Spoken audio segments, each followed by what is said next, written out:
Assalamualaikum warahmatullahi wabarakatuh. Okey, sebelum mulakan kelas, buka kelas dengan baca umul kitab dan doa penerang hati. Baca sendiri, tak ada yang lead hari ni.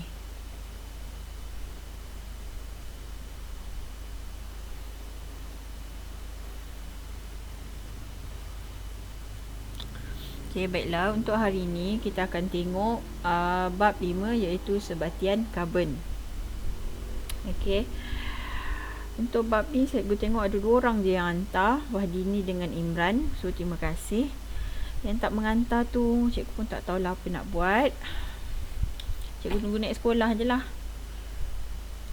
Okey, sekarang ni usaha tu memang daripada kamu sendiri. Kalau kamu tak ada keazaman untuk melawan rasa malas, okey, tak ada rasa nak belajar, itu akan membebankan kamu pada masa depan. So effort tu adalah datang daripada kamu sendiri. Okey, untuk hari ni kita tengok bab 5 sebatian karbon. Okey, kita tengok soalan yang pertama. Okey. Soalan pertama muka surat 37. Okey. Rajah 1 menunjukkan eksperimen untuk mengkaji kesan suhu ke atas proses penapaian glukosa dan yeast. Okey, kalau proses penapaian glukosa dengan yeast, macam mana kita nak tahu? Okey. Radas glukosa dengan yeast dia mesti radas dia macam ni. Okey, dia ada kelalang kon, lepas tu dia ada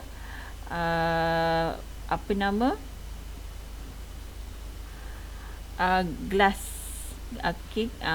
salur penghantar. Kemudian dia ada kat sini ada buret ni penuh asal dia. Kemudian dia nak balas antara glukosa dengan yeast akan menghasilkan gas. So gas ni akan dihantar salur penghantar masuk ke dalam buret ni lah. Jadi air dalam buret ni disesarkan, so gas ni akan berkumpul dekat atas ni. Okey, kita tengok set A, eksperimen dilakukan dengan menggunakan kukus air pada suhu 37 darjah Celsius. Okey, kukus air, maksudnya air ni. Okey, air bagi tindak balas ni. Air ni 37. Set B pula, suhu dia adalah 17 darjah Celsius. Okey, kita tengok set A, set B, suhu kukus air 37-17. Pada 37 darjah Celsius, isi padu gas yang dikumpulkan adalah 30. Pada 17 darjah Celsius, isi padu gas yang terkumpul dekat atas ni adalah 10 darjah Celsius. So 37 pada suhu 37 dia akan menghasilkan lebih banyak gas. Jadi kita tengok soalan yang pertama. Nyatakan satu hipotesis yang dibuat daripada eksperimen ini. Okey, semakin berkurang suhu kukus air, semakin berkurang isi padu gas yang dikumpulkan. Okey, kat sini betul. Dia boleh guna semakin-semakin kerana MV dan RV boleh diukur. Kalau MV dan RV boleh diukur, tak ada masalah untuk kamu menggunakan semakin-semakin. So kat sini satu markah.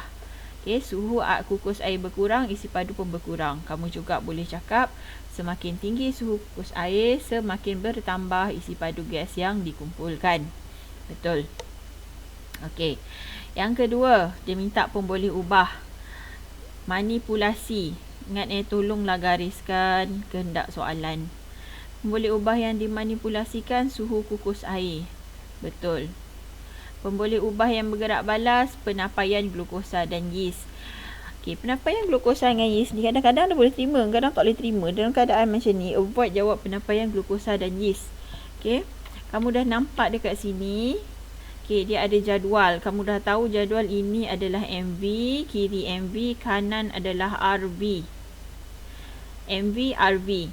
So RV dia isi padu gas yang dikumpulkan. So dekat sini kamu kena tulis isi padu gas yang dikumpulkan.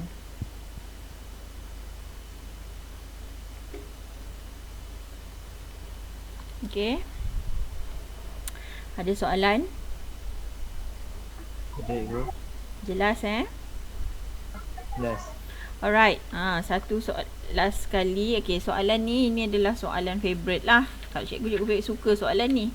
DSO. Tengok kat sini, definisi secara operasi. Macam mana nak buat DSO? Cikgu ajar sebelum ni macam mana nak buat DSO. Apa rumus DSO? Ingat tak rumus DSO?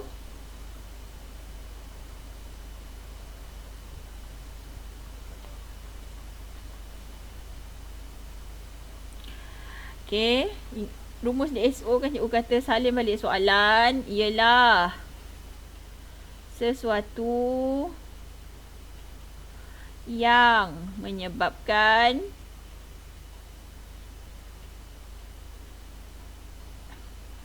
dekat sini letaklah RB.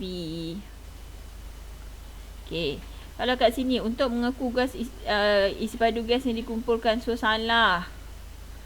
Jadi jawapan yang betul ialah salin balik soalan penapaian. Jadi kamu boleh kata penapaian ialah sesuatu yang menyebabkan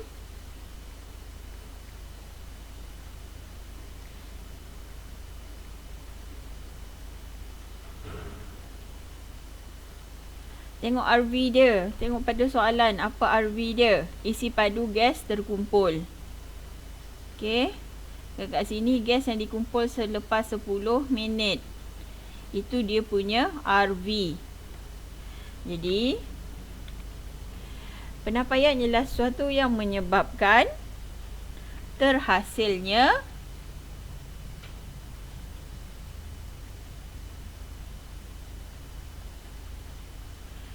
gas. Okey. Letak selepas 10 minit pun boleh. Selepas 10 minit. Okey. Dah lah, itulah jawapan dia. So, penapaian salin balik semula soalan. Lepas tu, ialah sesuatu yang menyebabkan kemudian RV. Apa RV dia? Okey. Terhasilnya gas selepas 10 minit. Okey. Ingat DSO ni cikgu ajar dalam teknik menjawab dah. Nota teknik menjawab pun ada. Bezanya kamu buka tak buka je nota teknik menjawab yang saya letak dekat dalam Google Drive tu. Okey, D. Tandakan tik bagi jawab bahan yang boleh menggantikan larutan glukosa dalam penghasilan alkohol. So, dia nak bahan yang boleh ganti glukosa. Bahan tersebut mestilah mengandungi gula juga. Okey, antara minyak masak, anggur dengan susu, yang mana ada gula? Anggur. So, betul. 1 markah. Okey, kalau soalan macam ni cari apa benda yang mempunyai gula. Bahan tersebutlah yang boleh menggantikan glukosa. Okey, tengok soalan nombor 2. Rajah 2 menunjukkan proses penyulingan larutan X yang terhasil daripada proses penapaian glukosa. Hasil sulingan ialah bahan Y. Jadi, okey, hasil daripada kan tengok eksperimen soalan 1 ni, dia buat penapaian kan.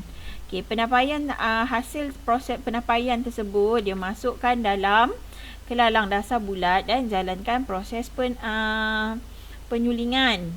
Okey.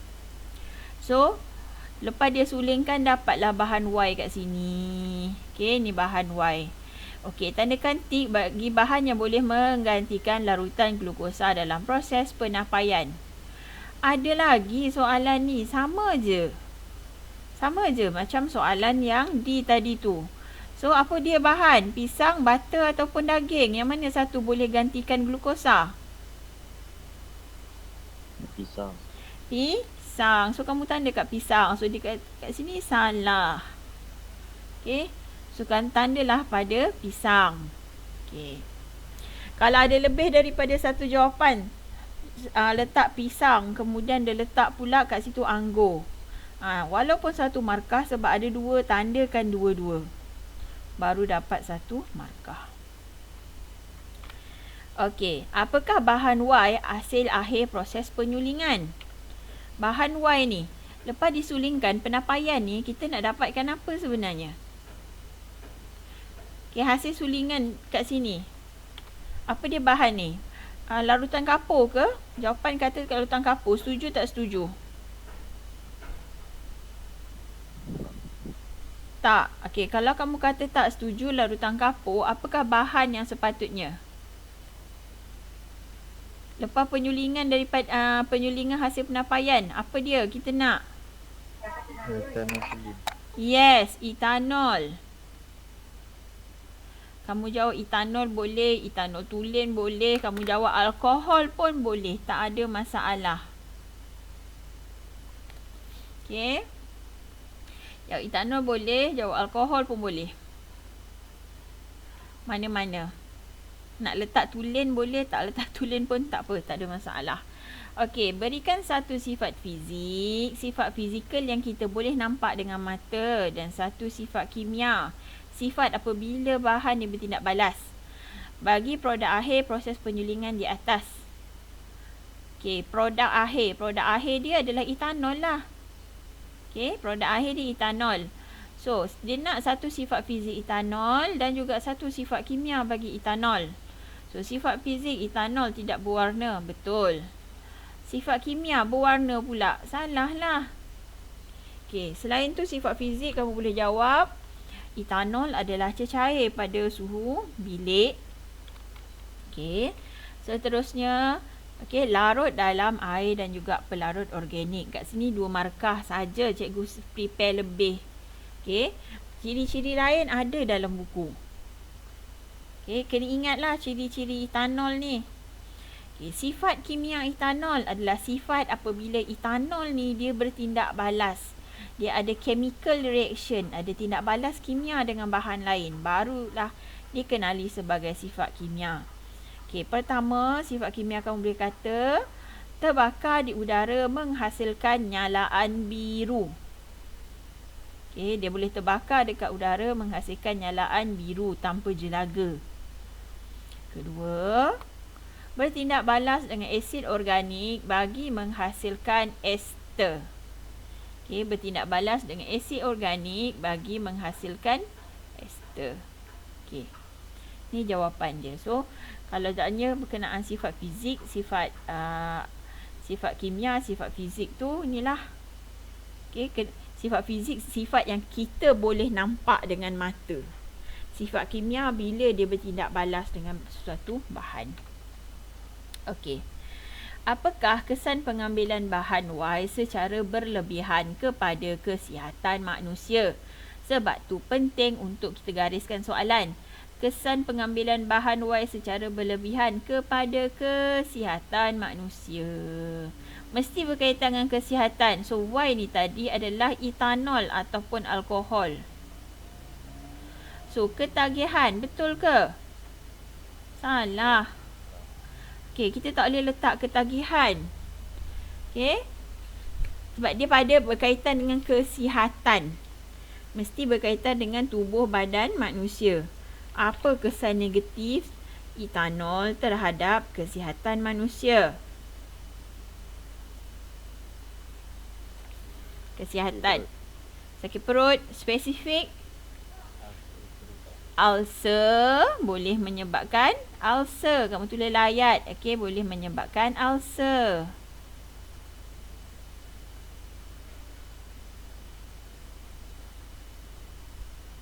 Ada jawapan lain? Menyebabkan? Kanser. Yes, boleh menyebabkan kanser.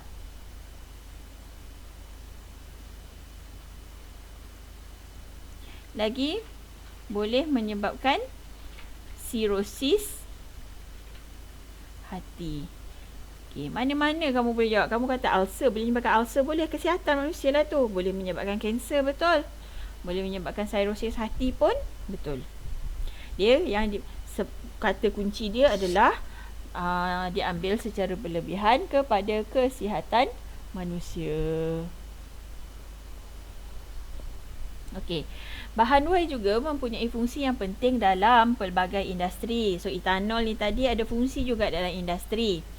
So macam manakah bahan Y diaplikasikan, digunakan dalam industri berikut, industri kosmetik dan juga industri perubatan. Okey. So jawapan kat sini, alkohol digunakan sebagai pelarut untuk barangan kosmetik.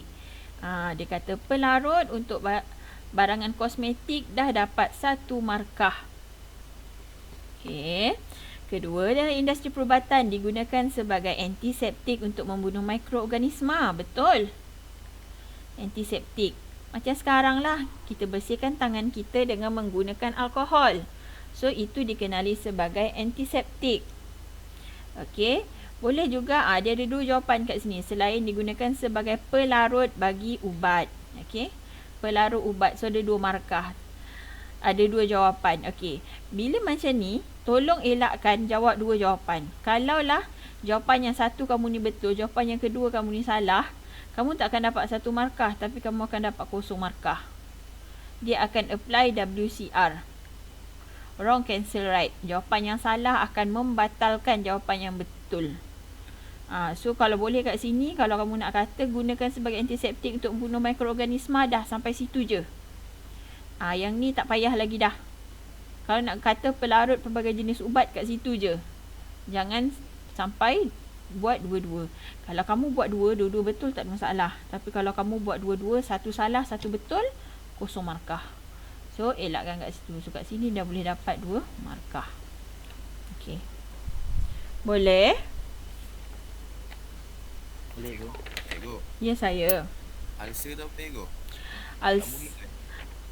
Itu kat mulut. Kalau kat mulut, ulcer tu pedih kan. Kalau kat mulut tu, ulcer ataupun biasanya dalam bahasa kita panggil dia sebagai mati ikan kan.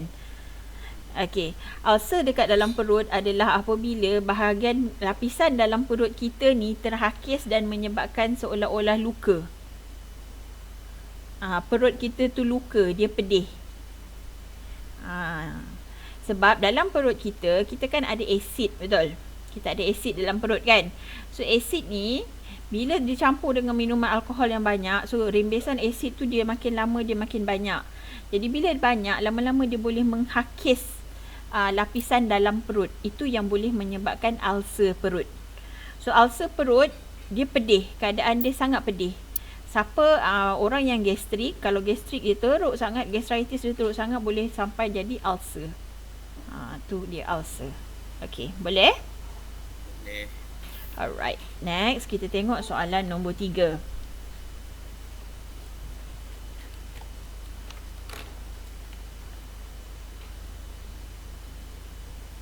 Okay, soalan ni mudah je. Soalan ni sepatutnya, siapa yang sepatutnya hantar ni?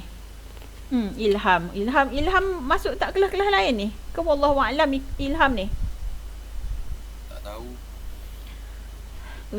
Tolong sangat-sangat. Cikgu,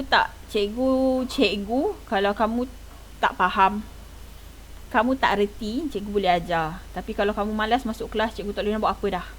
Cikgu tak boleh nak tarik telinga kamu masuk kelas. Cikgu tak boleh nak heret. So kamu kena heret diri kamu sendiri. Okey, kita tengok rajah 3 menunjukkan kerata rentas buah sawit. Okey, ada P, Q, R dan S. So dia nak tanya, dia minta labelkan Q dan S dalam rajah di atas 2 markah. Dia nak Q dan S. Kamu tengok Q yang kat tengah-tengah ni. S yang kat luar ni, yang ni, lapisannya ni. Okay, so Q apa Q? Isi rong. Yes, isi rong. S, apakah S? Tempurung. Okay, tempurung. Boleh. Okay, isi rong bahagian dalam dia dan tempurung. Okey, bahagian mana kelapa sawit menghasilkan minyak paling banyak? So bila soalan macam ni, jawab dia, kamu tengok dekat dia ada bagi rajah kan, dia ada label P, Q, R, S. Okey. So bahagian mana yang menghasilkan minyak paling banyak? P, Q, R, S, bahagian mana yang menghasilkan minyak paling banyak? Q. P. P kan? Cikgu ajar minyak paling banyak adalah P. Tapi minyak yang berkualiti adalah Q. Tu kena ingat lah. Okey. Bahagian sabut ataupun mesokap ataupun kalau kamu jawab P pun cikgu terima. Okey, jawab P boleh, sabut boleh, mesokap pun boleh. Okey, namakan proses untuk menghasilkan minyak kelapa sawit daripada buah kelapa sawit. Apa nama proses dia? Proses kita dapatkan minyak daripada buah kelapa sawit tu.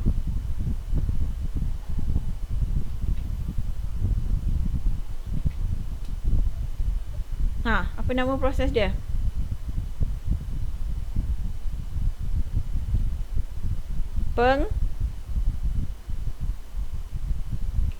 Pengekstrakan.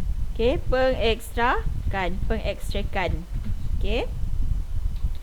Ini adalah proses pengekstrakan. Kamu kata perah ke, kamu kata didih ke, semua tu salah. Nama dia adalah proses pengekstrakan. Okey, kita tengok kat sini. Bulatkan bahan yang diperbuat daripada minyak kelapa sawit dan rajah di bawah. Sabun, keju dengan coklat. Yang mana diperbuat daripada kelapa sawit? Sabun. Okey, sabun. Ada tak jawapan lain?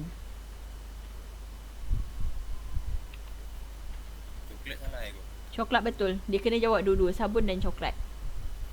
Coklat ni, dia ada satu bahan. Nak buat coklat ni, kita ada satu bahan yang dipanggil sebagai cocoa butter. Cocoa butter ni biasanya diperoleh daripada buah koko. Okey. Tapi coklat yang kalau diperbuat daripada cocoa butter dari buah koko, cocoa butter ni butter daripada biji koko tu. Lemak daripada biji koko tu. Lemak daripada biji koko ni dia wangi dan menyedapkan coklat. Jadi, kalaulah coklat yang dibuat daripada cocoa butter daripada biji koko ni, so harga coklat tersebut memang mahal. Tapi, kemajuan sains dan teknologi boleh membuatkan kita boleh menghasilkan butter daripada minyak kelapa sawit.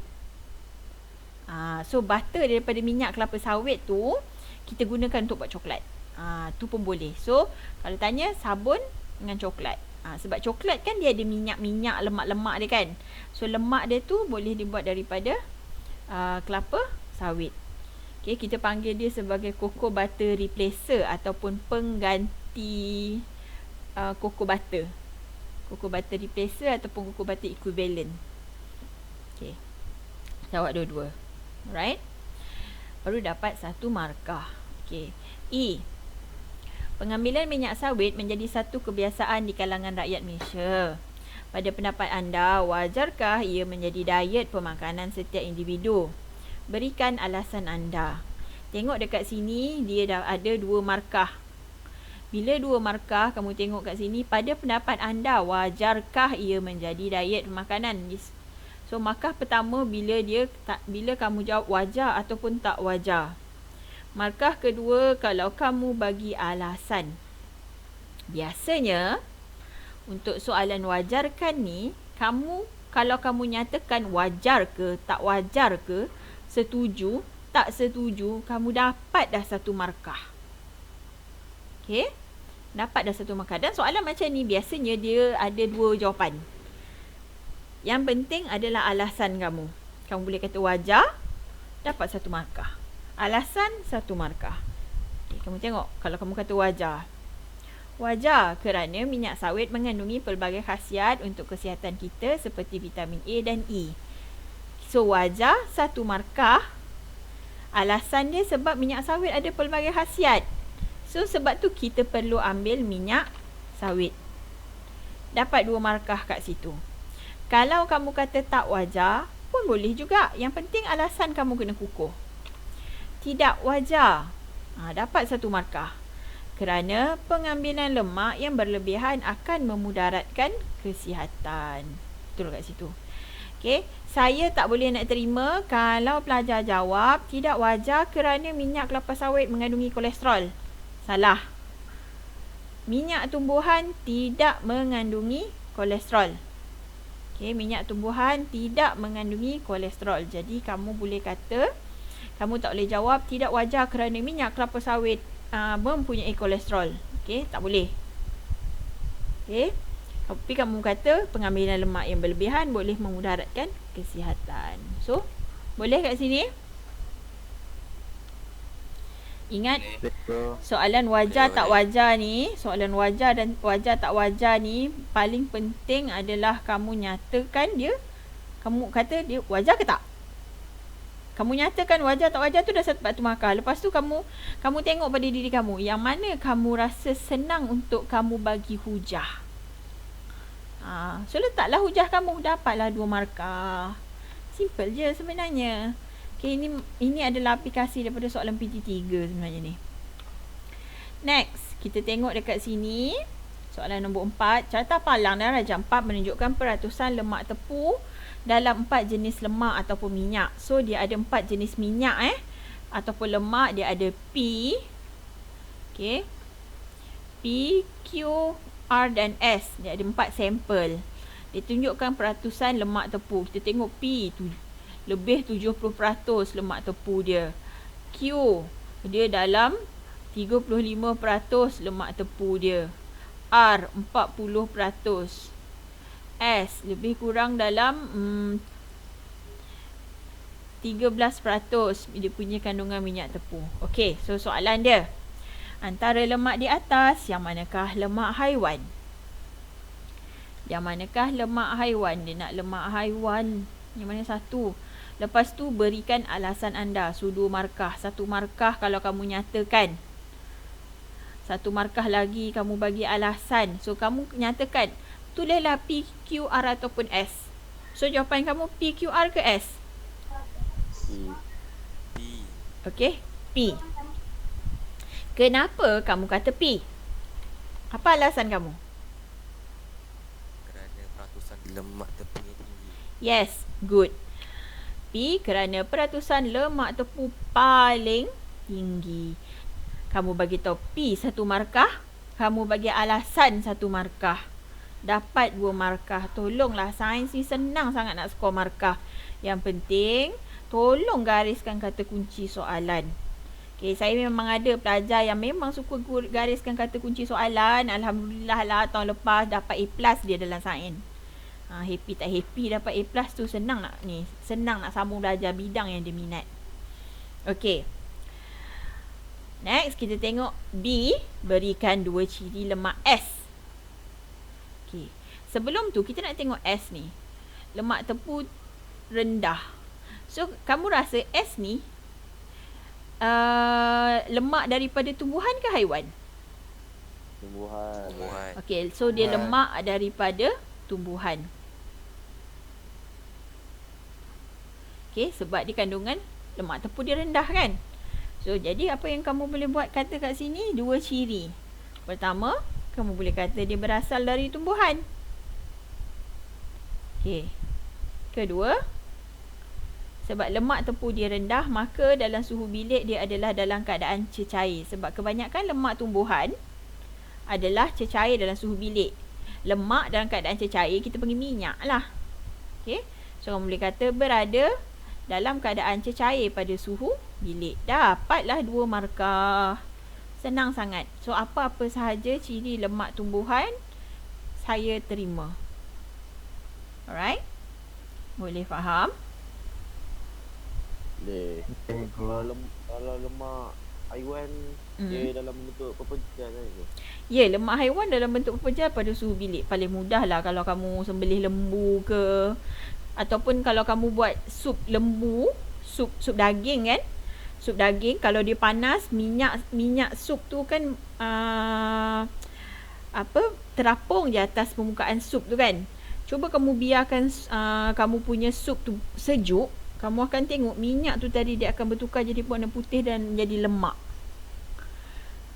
Pada suhu bilik. Suhu bilik tu waktunya suhu waktu sekarang lah. Suhu kita dalam keadaan sekarang. Dalam keadaan biasa. So dia berada dalam keadaan pepejal. Jadi minyak haiwan dia memang dalam keadaan pepejal pada suhu bilik. Kecuali kalau minyak ikan. Kalau dia minyak ikan, minyak ikan contohnya minyak ikan cod, minyak salmon, yang ada omega 6, minyak-minyak tersebut adalah berkeadaan cecair pada suhu bilik. Okay? Boleh? So basically kalau kita kata lemak haiwan, dia adalah dalam keadaan berpejal pada suhu bilik. Okay, boleh? Boleh. Boleh. Okay, kita sambung pada soalan C. Oh, ada lagi. Tidak mengandungi kolesterol. Lemak haiwan, lemak tumbuhan tidak mengandungi kolesterol. Ambillah mana-mana dua. Okay. Alright. Yang ni soalan dia cikgu letak kecil sikit, tapi kamu boleh baca dalam kamu punya buku. So, lemak R biasa digunakan di rumah untuk tujuan memasak makanan. Selepas digunakan, ia akan menjadi sisa organik dan jika tidak diurus dengan baik akan menyebabkan pencemaran alam sekitar. Jadi, anda diberikan bahan-bahan seperti larutan kalium hidroksida, serbuk natrium klorida. Serbuk natrium klorida ni adalah garam. Garam dapur biasa yang kita guna untuk masak tu. Serbuk natrium klorida lah tu, garam dapur. Air suling dan radas yang sesuai. Anda diminta mereka chapter produk baru daripada sisa lemak R. Tunjukkan proses produk anda. Jawapan boleh bentuk lukisan berlabel atau huraian bertulis. So, kalau kamu kata ada lemak, lepas tu ada larutan kalium hidroksida, tolong ingat ini adalah proses saponifikasi. Dia ada larutan kalium hidroksida, kemudian dia ada natrium klorida. So, ini adalah proses saponifikasi.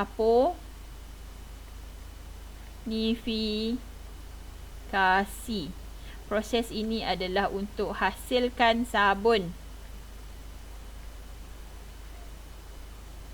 Okay.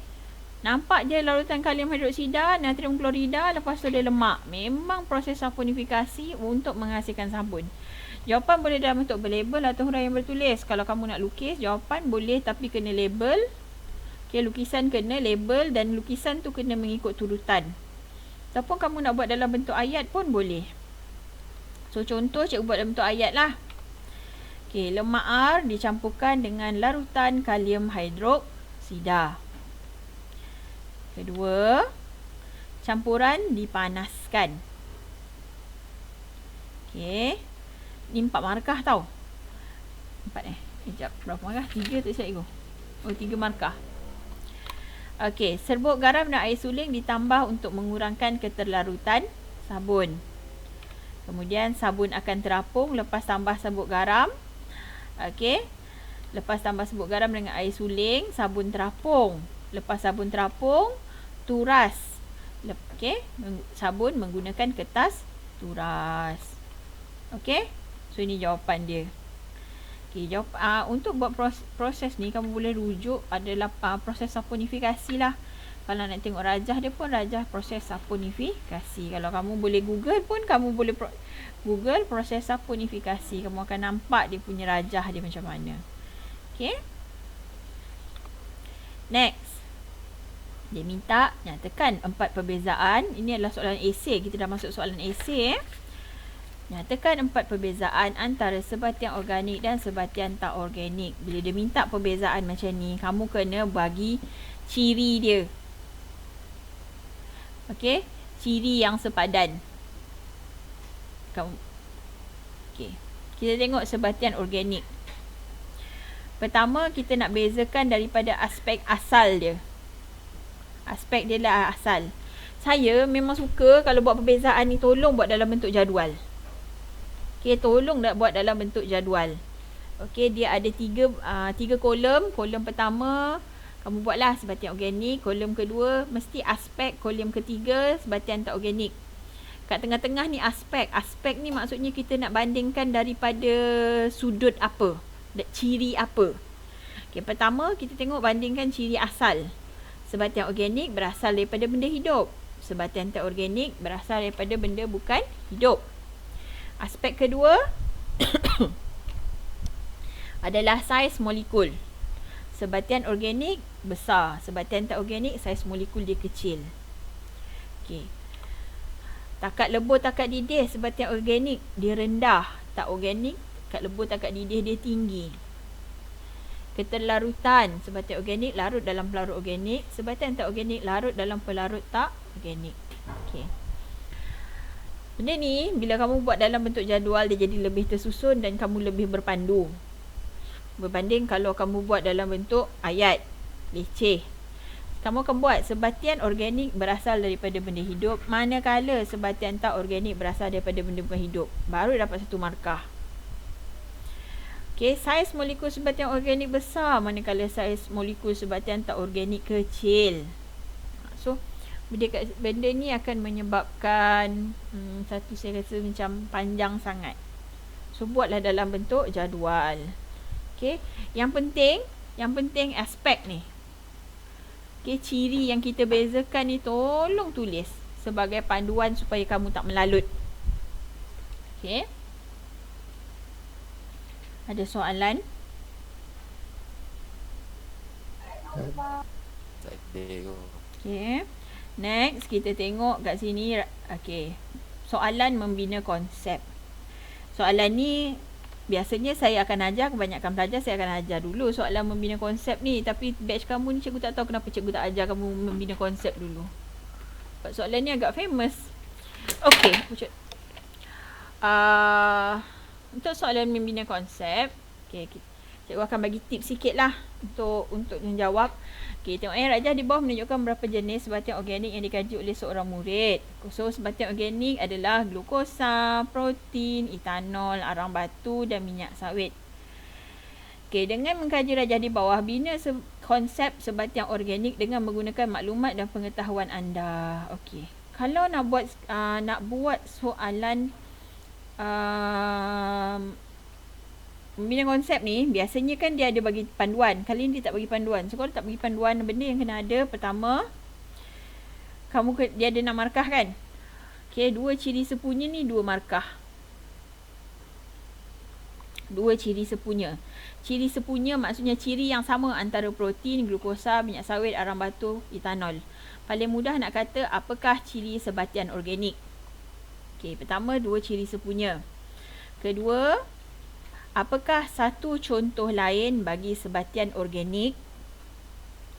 Ketiga, apakah satu bukan contoh sebatian organik? So, bukan contoh sebatian organik maksudnya kamu ambil lah satu bahan bukan organik. Okey, keempat, konsep awal. Kelima, baru buat konsep akhir. So, dekat sini, nombor 1 ni 2 markah. Yang lain ni semua 1 markah. So, bila kamu buat semua ni, barulah boleh skor 6 markah. So, soalan macam ni, macam biasa. Cikgu memang akan minta kamu buat jadual.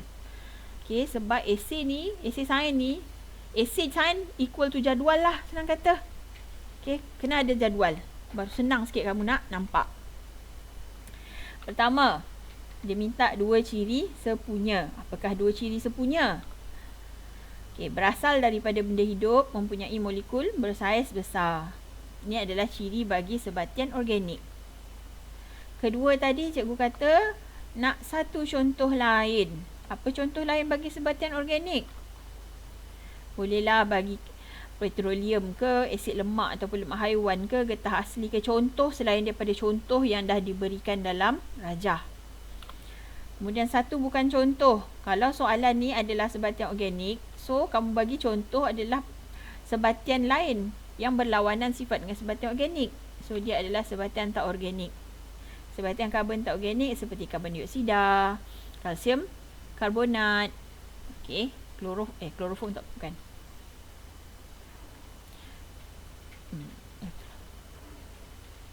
Betul lah, kloroform betul, kloroform. Okey, kemudian konsep awal. Konsep awal ni, cara nak jawab dia, kita ada formula dia. Okey, konsep awal, kamu letak ciri sepunya ialah konsep. Okey, kita tengok Kamu ambil 2 ciri sepunya ni. Nampak ni, 2 ciri ni, ciri 1, ciri 2 ni kamu letak dalam ayat. Bahan yang berasal daripada benda hidup dan mempunyai molekul bersaiz besar ialah sebatian organik. So, ini konsep yang diminta. Konsep sebatian organik. Okey. Ini adalah dia punya ciri sepunya. Bahan yang berasal daripada benda hidup dan mempunyai molekul besar-besar ialah sebatian organik. Ini konsep awal. Konsep akhir, formula dia berlawanan. Kita sebut konsep dulu, baru kita sebut ciri. Sebatian organik ialah bahan yang berasal daripada benda hidup dan mempunyai molekul bersaiz besar. So kita sebut konsep dia dulu. Konsep apa? Cerita kat sini bahan organik. Okey, konsep ni kamu boleh baca soalan lah, sebab dia dalam soalan ni dia minta kamu bina konsep sebatian organik. So sebatian organik ialah bahan yang bersaiz, bahan yang berasal daripada benda hidup dan mempunyai molekul saiz besar. So kat sini 2 markah, kat sini 1 markah, 1 markah, 1 markah, 1 markah. Dapatlah total 6 markah. Okey. Boleh? Boleh. Okey. Boleh go. Kadang-kadang dia diberi yang benda yang dia minta. Kalau diberi apa benda yang dia minta, kamu teruslah nyatakan. Okay, cuma bezakanlah konsep awal dengan konsep akhir tu. Konsep awal sebut ciri sepunya dulu. Konsep akhir sebut konsep dulu. Okay. Okay, seterusnya adalah C. Berikut ialah senarai sebatian organik yang banyak digunakan dalam kehidupan seharian kita. Pada pendapat anda, dia tanya pendapat kamu. Adakah anda bersetuju dengan penggunaan bahan-bahan kehidupan di atas dalam kehidupan seharian? Adakah anda setuju? Wajarkan. So 2 markah. Setuju tak setuju? 1 markah. Wajarkan. Wajarkan ni maksudnya terangkan jawapan anda. 1 markah. Kamu boleh jawab setuju atau tak setuju. Pertama, kamu boleh kata setuju kerana dia merupakan sumber tenaga yang murah. Dapat 2 markah dekat sini. Ingat setuju tak setuju kamu tu? Dapat dah 1 markah. Kedua, kamu boleh kata tak setuju. Sebab pembakaran bahan api fosil membebaskan gas karbon dioksida yang menyumbang kepada kesan rumah hijau. Ataupun kamu boleh kata pembakaran bahan api fosil membebaskan gas karbon dioksida yang meningkatkan jejak karbon pun boleh. Okey, mana-mana. Dua-dua jawapan memberi kamu markah. Yang penting huraian kamu kena betul. Okey, kamu punya wajarkan huraian alasan kamu tu kena betul. Okey. Boleh follow? Boleh go. Okey, soalan terakhir. Soalan terakhir ni cikgu lupa nak tulis siapa yang buat, siapa yang kena buat, tapi dalam jadual yang cikgu sediakan tu dah ada nama dah. Kalau baca, bacalah. Kalau tak baca, memang tak adalah yang mengantarnya. So, memang tak adalah yang mengantar. So, kita tengok kat sini. Puan Rosilah. Ini adalah soalan bentuk merancang eksperimen. Okay. Puan Rosilah ingin membuat roti bersama anaknya Adib. Puan Rosilah telah mencampurkan yeast ke dalam adunan tepung, manakala Adib terlupa memasukkan yeast dalam adunannya. Selepas 30 minit, didapati doh Adib dia tak kembang seperti mana doh ibu dia. Okay, kamu tengok doh Adib belah kiri, doh Puan Rosilah belah kanan mengembang dengan cantiknya. Nyatakan satu pernyataan masalah daripada maklumat di atas. Pernyataan masalah mesti bermula adakah, apakah dan berakhir dengan tanda soal. Mesti buat benda tu. Okay, kamu boleh buat. Adakah yeast menyebabkan doh mengembang? Okay. Syarat untuk dapatkan 1 markah adalah mesti ada perkataan adakah, adakah, apakah.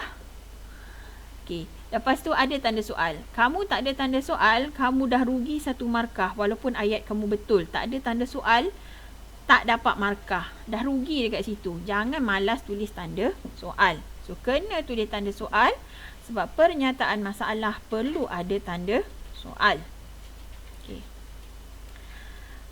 Kita tengok soalan. Berdasarkan pernyataan yang diberi, reka bentuk satu eksperimen makmal untuk menguji hipotesis anda dengan okey.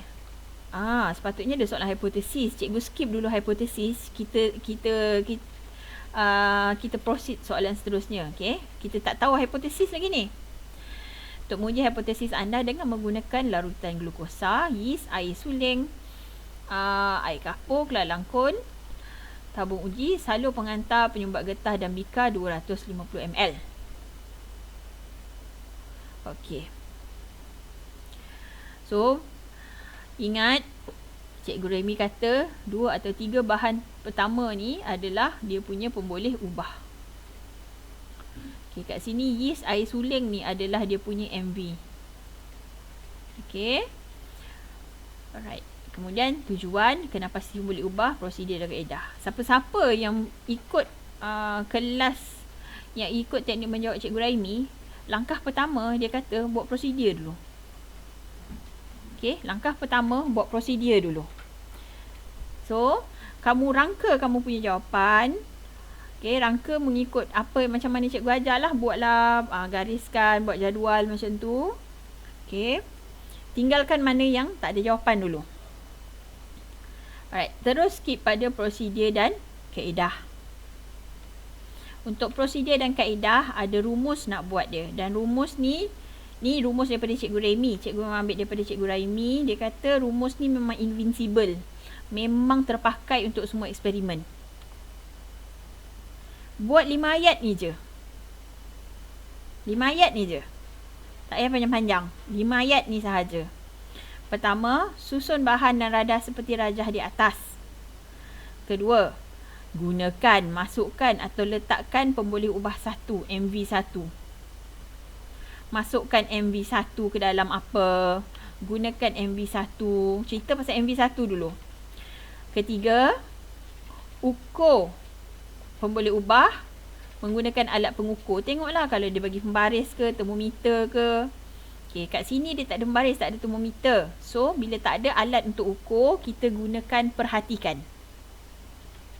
Perhatikan PB ataupun RV selepas beberapa hari, beberapa jam, beberapa saat atau beberapa minit.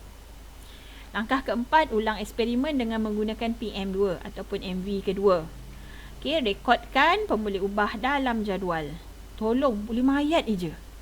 Ingatlah sampai SPM, 5 ayat ni je, tak payah pening-pening. Okey, 5 ayat ni je. Kita tengok macam mana kita nak buat. Okey, kita buat prosedur dulu. Pertama, lukis rajah. Okey. Kamu susun, katakan ni A. Okey. Kat sini tambah bika. Okey, bika untuk letak tabung uji ni. Okey, ini A. So, A ni kamu labelkan glukosa tambah yeast. Okay. Lepas tu B. Okay, dekat ni pun kamu letak bika. Okay. Yang B ni pula kamu tulis glukosa, label B. Tambah air suling. Tengok bahan dia semua ada.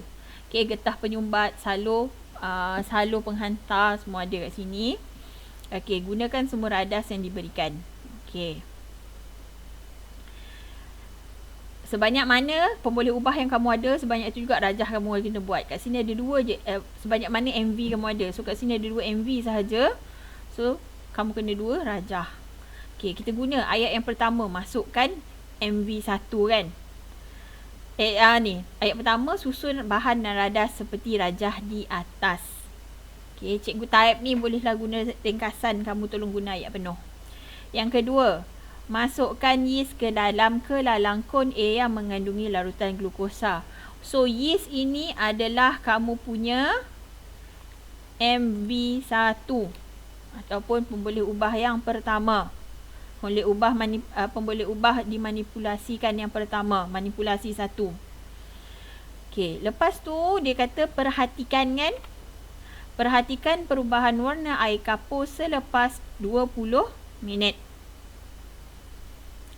Ayat yang ketiga, gantikan kan dia kata, gunakan MV2 pula. Ulang eksperimen dengan memasukkan air suling ke dalam kelalangkun B. So air suling ni adalah kamu punya MV2. Okey. Dah sekali rekodkan perubahan warna air kapur dalam jadual. Dah habis, tamat. Ni aja, dapat dah 4 markah. Okey, ingat rumus ni. Okey. Seterusnya. dah buat benda ni. Bila dah buat, barulah boleh kembali kepada bahagian-bahagian lain. Okey, barulah boleh buat tujuan eksperimen, kena pasti boleh ubah dan juga penjadualan data. So tujuan eksperimen kita tengok kita tengok MV1, MV2 yeast air suling. Lepas tu PB yang kita nak perhatikan adalah perubahan warna air kapur. Ini adalah RV dia. So bila kamu nak buat kat sini tujuan eksperimen untuk mengkaji hubungan antara kehadiran yeast dengan kekeruhan air kapur. So, kehadiran yeast ini adalah dia punya MV. Kekeruhan air kapur adalah dia punya RV. Okay. So, pun boleh ubah. MV kehadiran yeast. RV kekeruhan air kapur. CV isi padu larutan glukosa. Okay. Lepas tu barulah kamu buat prosedur dan penjadualan data. Penjadualan data buat macam ni je lah. Okay. Yang ini MV. Yang ini RV. Ada yeast, tak ada yeast. So, A glukosa dengan ada yeast. Yang ini B glukosa air suling. Kosongkan kat sini. Dapat dah markah. Oh, ada satu lagi yang kamu tak jawab. Hipotesis. Okay, hipotesis. Boleh buat hipotesis dia tak? Jika ada yeast, maka air kapur akan menjadi keruh. Dapatlah satu markah. Okey, untuk soalan ni, cikgu memang suggest kamu, okey, tulis dulu dalam ruang, dekat dalam kertas jawapan tu ruang dia. Apa dia, kat mana satu nak kena buat masalah, hipotesis, tujuan. Tulis dulu. Lepas tu baru buat ni. Kosongkan bahagian lain, kita settlekan dulu dia punya soalan bahagian prosedur dulu. Lepas tu baru boleh isi yang lain. Okey. So ada soalan?